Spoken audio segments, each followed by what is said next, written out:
សូមស្វាគមន៍មកកាន់ចន្ទរា Academy មេរៀនថ្ងៃនេះនិយាយអំពីការបដូរទស្សភាគទៅជាភាគរយអញ្ចឹងយើងមកពិនិត្យមើលតារាងទាំងអស់គ្នា 0.5 ដើម្បីបដូរជាភាគរយបានយើងគុណវានឹង 100% អញ្ចឹង 0.5 គុណនឹង 100 យើងបាន 50% ត្រង់នេះយើងឲ្យបំពេញទៅជា 50% ចុះ 0.45 អញ្ចឹងយើងគុណនឹង 100% ដូចគ្នាអញ្ចឹងយើងបាន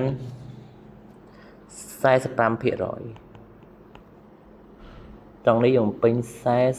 45% ចុះ 35% នេះយើងបដូរទៅជាទស្សភាគអញ្ចឹងយើងបដូរទៅជាទស្សភាគយើងត្រូវចែកវានឹង 100 35% មានភាគបែងវា 100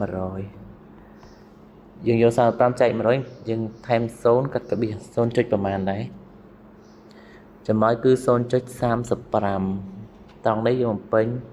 0.35 ចុះ 140 វិញ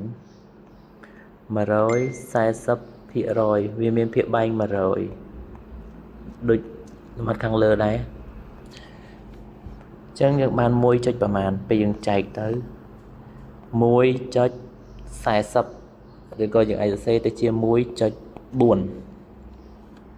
ត្រង់នេះគឺ 1.4 អញ្ចឹងយើងមកពិនិត្យមើលកិច្ចការផ្ទះយើងទាំងអស់គ្នា